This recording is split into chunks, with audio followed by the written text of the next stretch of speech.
ngeliat jauh-jauh, ternyata dari baju yang kita pakai itu udah ada isu yang lingkungan yang cukup serius. Tapi masih banyak orang-orang yang ngeremehin gitu. Perasaan kita tuh jujur cukup kecewa karena isu separah itu tuh ternyata nggak banyak yang nyadar dan cuma segelintir orang doang yang nyadar. Itu bahan baku produksi baju itu kebanyakan tuh dari polyester. Nah, polyester itu jika dibakar itu bakal menghasilkan asap yang lebih tebal jika dibandingkan dengan katun yang langsung menjadi abu. Tapi polyester itu nggak bakal habis terbakar. Nah, polyester juga itu mengandung mikroplastik dan nanoplastik.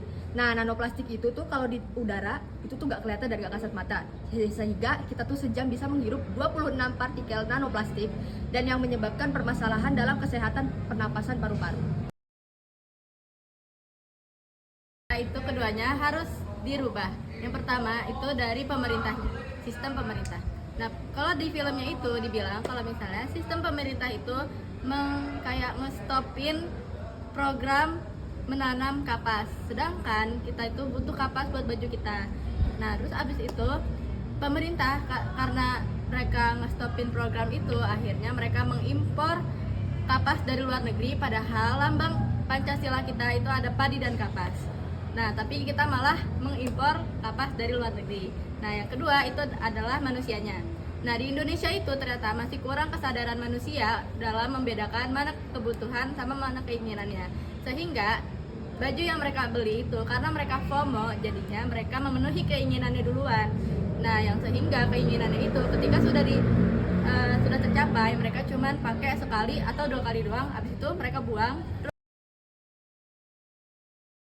Yang pertama dari faktor kesehatan, fast fashion menggunakan bahan polyester yang mengandung mikroplastik, sehingga banyak warga yang tercemar oleh plastik sampai ke dalam organnya. Oleh kebudayaan, produk fast fashion bisa menggerus kebudayaan tenun dari Indonesia, sehingga tenun terancam punah karena tenun ini merupakan keterampilan yang sangat langka. Terus yang ketiga, yang terakhir, perekonomian negara. Dari perekonomian negara sendiri, Indonesia telah mengimpor 99% benang dan serat dari luar negeri. Hal itu dapat melemahkan ekonomi dan nilai mata uang dari rupiah itu sendiri. Hal yang paling baik kita lakukan adalah menjaga pakaian kita agar masa pakainya lebih panjang, sehingga pakaian yang terbuang lebih sedikit. Dan belajar juga kita harus menghindari pembelian yang cuma didasari oleh FOMO, mengikuti tren yang ada di media sosial. Menolak industri fast fashion. Indonesia menolak punah.